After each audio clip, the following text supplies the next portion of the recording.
Dari hasil presentasi baik dari ASDP maupun dari Polda Banten dan Polda Lampung terkait dengan kesiapan pelayanan mudik, khususnya di wilayah penyeberangan.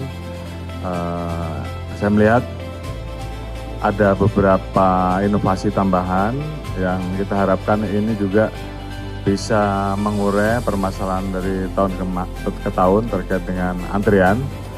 Ada penambahan buffer zone dan juga ada penambahan pelabuhan baru yang tentunya kita harapkan ini betul-betul bisa disosialisasikan, termasuk comment center yang digunakan untuk betul-betul bisa mengendalikan real time dan masyarakat juga bisa mengakses. Oleh karena itu mohon untuk nanti disiapkan betul-betul media center yang bisa menginformasikan terkait dengan info-info yang harus diketahui masyarakat, terkait juga dengan adanya kebijakan-kebijakan baru, kemudian juga sistem penjualan online yang tentunya ini juga harus diketahui, termasuk juga pengaturan terkait dengan seluruh dermaga.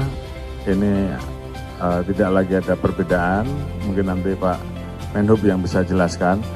Semua fasilitas yang diberikan oleh pemerintah, stimulus yang diberikan, ini tentunya kita harapkan bisa membantu mengurai. Di satu sisi pengamanan di atas kapal juga kita siapkan. Tadi juga ada saran terkait dengan wilayah Lampung, apabila memang ada wilayah-wilayah tertentu yang mungkin perlu diantisipasi karena adanya kerawanan terkait dengan masalah Kamtibmas, petugas juga kita siapkan. Jadi silakan untuk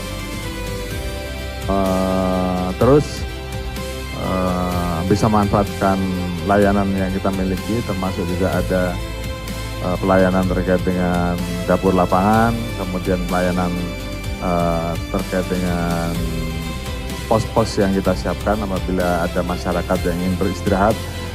Silakan untuk dimanfaatkan dengan baik, dan kita harapkan mudik kali ini menjadi mudik yang betul-betul bisa terlaksana dengan aman, lancar, dan seluruh stakeholder terkait sesuai dengan arahan Bapak Presiden akan memberikan pelayanan semaksimal mungkin. Mungkin itu yang bisa kami sampaikan. Terima kasih.